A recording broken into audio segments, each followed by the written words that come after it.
Have you ever tried to fight off unwanted thoughts, push away difficult feelings, or force yourself to think positively only to discover how fruitless this can be?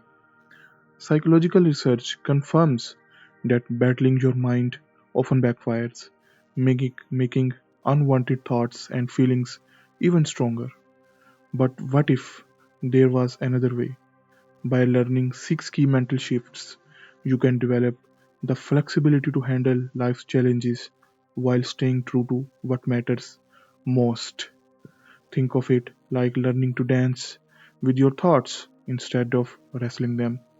In this discussion, you will discover practical skills to untangle from mental traps, negative, painful emotions with grace, and take meaningful action even when things get tough.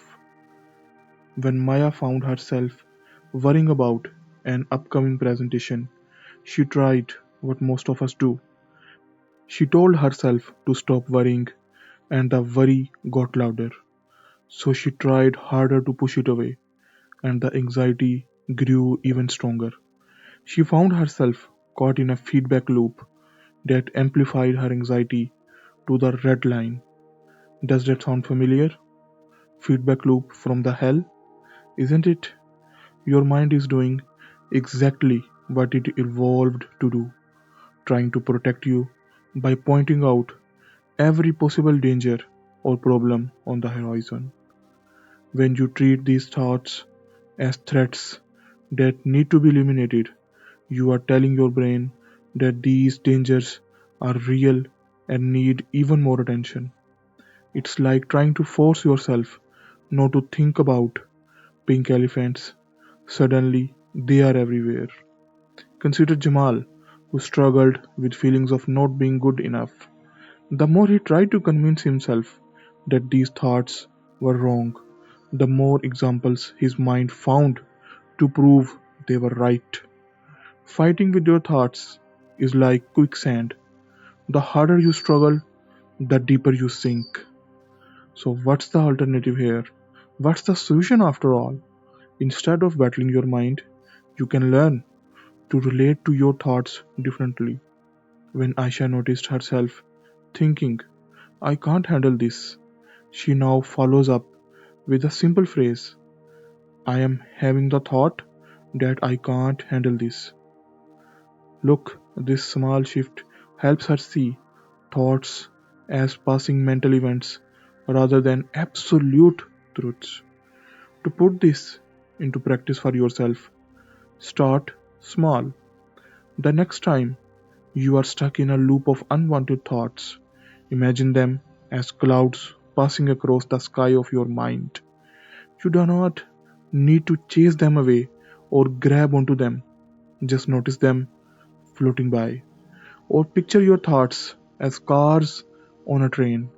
You can watch them pass without having to jump aboard everyone. The goal isn't to get rid of difficult thoughts or feelings. When Kenzo faces social anxiety, instead of trying to eliminate it, he acknowledges it. He even greets it with a friendly hello, old friend, instead of pushing it away. This simple acknowledgement often reduces the thought's power more effectively than any attempt to fight it. Remember, your mind is like an overprotective friend who means well but sometimes goes overboard. You do not need to argue with it or try to silence it. Instead, you can thank it for trying to help while choosing whether or not to take it advice. In the next section, you are going to learn how to maintain a steady sense of self even when your thoughts and feelings are stormy. For now, practice catching yourself when you are fighting with your mind and experiment with watching your thoughts instead of wrestling them. Imagine your mind is like the weather. It's constantly changing, sometimes bright, sometimes stormy, sometimes cloudy, but you are like the sky, always present, always vast enough to hold whatever weather passes through. This isn't just a nice metaphor, it's a practical way to understand your relationship with difficult experiences. When Adebayo received harsh feedback at work, his thoughts turned dark and stormy. But instead of being swept away in self criticism, he practices noticing these experiences from a wider perspective. He reminded himself that just as the sky isn't damaged by storms, his deeper sense of self wasn't damaged by temporary disappointment. This skill of perspective taking is like developing a mental superpower. Think about watching a movie. You are aware of the screen and the story, but you are also aware that you are sitting in the theater watching. In the same way, you can learn to notice your thoughts and feelings while staying connected to the part of you that's doing the noticing. Sophia practices this when anxiety strikes. Instead of saying, I'm anxious, she notices, I am experiencing anxiety right now. This subtle shift helps her maintain perspective even when emotions run high. She is the sky observing the weather, not the weather itself. Try this simple exercise. Close your eyes for a moment and notice any thoughts, feelings, or sensations you are experiencing. Now, ask yourself who or what is doing the noticing. This observing part of you is always present, like the sky behind the clouds. Lynn uses this skill during difficult conversations with family. When emotions rise, she mentally steps back and notices the whole scene, her racing thoughts, tight chest, and the urge to argue, all while staying connected to her observing self. This helps her respond thoughtfully instead of just escalating. The important thing to remember is that your thoughts, your emotions, and your experiences do not define you. You are the awareness that can notice all these things. When Yara feels overwhelmed by self doubt, she reminds herself that these are thoughts passing through her awareness, just like clouds across the sky. Practice switching perspectives throughout your day. Notice when you are caught up in a mental weather, then gently shift to sky consciousness. This doesn't mean detaching from your experiences, rather, it means finding a stable place from which to engage with them more effectively and consciously. In the next section, you will see and you will learn how this wider perspective can help you transform your relationship with pain and difficulty. Remember, pain as a teacher. Most of us grow up learning that pain is the enemy. We spend enormous energy trying to avoid emotional discomfort, push away difficult memories, or numb ourselves to challenging feelings. But what if pain isn't your enemy? What if it's actually a messenger carrying important information about what matters to you? Consider Rahima, who felt deep grief after losing a close friendship. Her first instinct was to stay busy and avoid the pain. But when she allowed herself to feel her sadness fully, she discovered something surprising. Her grief was showing her how deeply she values connection with others. This doesn't mean you should seek out pain or wallow into it. Instead, think of acceptance as dropping the struggle. When Jen experiences anxiety about pursuing his dreams, rather than fighting the feeling, he acknowledges it. Of course, I am anxious. I am doing something that matters to me. Imagine you are holding a heavy weight at arm's length. The longer you fight to keep it away from you, the more exhausted you become. But when you bring it closer, the burden actually feels lighter. Emotional pain works similarly. The energy you spend avoiding pain often causes more suffering than the original feeling. To put this into practice, the next time you notice yourself resisting an uncomfortable emotion, gently turn toward it with curiosity. Look at the feelings in your body. In feelings of tightness or pain, observe how the feeling moves or changes. It might connect to other feelings along the way. Finally, note what happens when you make space for it instead of pushing it away. You might discover that just by observing, the force is dialed down. Kayla practices this with her social anxiety. Instead of avoiding situations that make her nervous, she brings mindful awareness to the physical sensations, the butterfly feeling in her stomach, the tightness in her chest.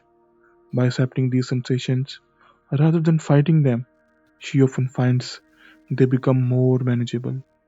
Remember, acceptance doesn't mean resignation. When Marcus faces discrimination, he doesn't accept it as okay, but he does accept his anger and hurt as natural responses that can inform his actions for change. Think of emotional pain like a teacher who sometimes delivers tough lessons, but the teacher might not always be gentle, but fighting against the lesson usually just prolongs the learning process, which will hurt you in the long run. Next, you will see how to use this accepting stance to connect what truly matters to you, turning pain into purposeful action. Think of values as your inner compass, always pointing toward what matters most to you.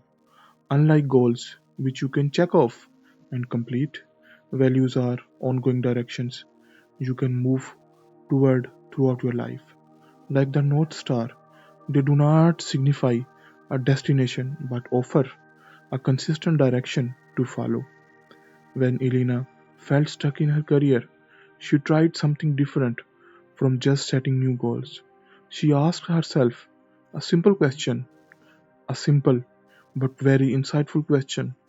When I am at my best, what kind of person do I want to be? The answer wasn't about job titles or achievements, but about bringing creativity and helpfulness to whatever she does. Your values reflect what naturally energizes and excites you rather than what you think you should prioritize. Hassan discovered this when he stopped trying to follow others' definitions of success, but he thinks that he should define his success instead of chasing status. He recognized his deep value of continuous learning. This shift changed how he approached each day, finding opportunities to grow even in simple moments. Try this revealing exercise. Imagine you are celebrating your 90th birthday. What would you want people to remember about how you lived? Not your achievements, but the qualities you brought to your relationships and activities. These qualities point toward your core values. Amara uses her core values as a flashlight in dark times. When facing difficult decisions, she asks herself, which choice moves me forward to the kind of person I want to be? This doesn't always make choices easier, but it makes them clearer, a lot clearer. And values differ from rules. They are freely chosen directions that energize rather than restrict you. When Raj realized that connecting with others deeply mattered to him, even small interactions became meaningful opportunities rather than social obligations. Notice what makes you feel most alive and engaged. Maybe it's creating something new, helping others grow, exploring ideas, or standing up for what's right. These energizing activities often reveal your underlying values, and you do not need to justify your values to anyone. When Priya chooses to prioritize family connection over career advancement, some question her choices, but values guide you toward living authentically and true to yourself, rather than conforming to others' expectations. Up next, how to turn these values into committed action. even when doubts and difficulties arise. Understanding your mind and values is powerful, but real transformation happens through action. Think of it like learning to dance. You can study the steps all you want, but at some point, you need to step onto the dance floor. When Flora decided to become a community organizer, her mind filled with doubts. Instead of waiting for confidence to arrive, she took small steps aligned with her values. Each action, from attending her first meeting to speaking up for others, built momentum for the next. Committed actions involves progressing toward meaningful directions, carrying your thoughts and feelings with you rather than forcing yourself forward. Kenji practices this at work. When presenting ideas makes him nervous, he reminds himself that sharing knowledge matters more than perfect delivery. There is a simple approach to putting this into practice. Choose just one small action aligned with your values for tomorrow. Maybe it's spending 5 minutes really listening to someone you care about, or taking one step toward a project that matters to you. Notice any thoughts or feelings that arise, make room for them, and move forward anyway. These practices add up to mental flexibility, which becomes essential when obstacles appear. When Fatima's art project didn't turn out as planned, she noticed her perfectionist thoughts without getting tangled in them. Instead of giving up, she adjusted her approach while staying true to her value for creative expression. Remember, progress isn't linear. Some days you will move confidently toward what matters. Other days you will stumble or step backward. What counts is your willingness to keep dancing with life, even when the rhythm feels challenging. Think of each day as a series of choice points. When Nina feels overwhelmed with work, she pauses it to ask, what small action would align with my values right now? Sometimes it's taking a mindful breath to stay present. Sometimes it's reaching out to support a colleague. Build your personal flexibility plan around these questions. What matters to you? What small steps could move you in that direction? What thoughts or feelings might show up along the way? How can you carry them while staying in motion? Diego integrates these skills into daily life by setting reminders on his phone. Notice your thoughts without getting caught in them. Make space for difficult feelings. Take one step toward what matters. These prompts help him stay connected to his practice throughout busy days. Remember, the goal is not to perfect your life but to live it more fully. Each time you notice yourself getting caught in old patterns, each time you make space for difficult experiences, each time you take action toward what matters, you are strengthening your psychological flexibility. Well, let's move to the takeaways of this discussion. The main takeaways of this discussion, To A Liberated Mind by Stephen Hayes, are the fighting with your thoughts or emotions only makes them stronger, but you can learn to watch them pass like weather across the sky of your awareness instead. Pain isn't your enemy, but a messenger about what matters to you. When you stop struggling against it, you can use it as a guide toward your values. Your values act as an inner compass, pointing not toward achievements, but toward the qualities you want to bring to each moment. True transformation happens when you take small, committed actions in meaningful directions, carrying your thoughts and feelings with you rather than waiting for them to change. The path to psychological flexibility isn't about perfection, but about dancing with life as it unfolds. One step at a time. Remember, one step at a time. Alright, that's it for today. We hope you enjoyed it. If you can, please take the time to leave us a feedback. We always appreciate your feedback. See you soon.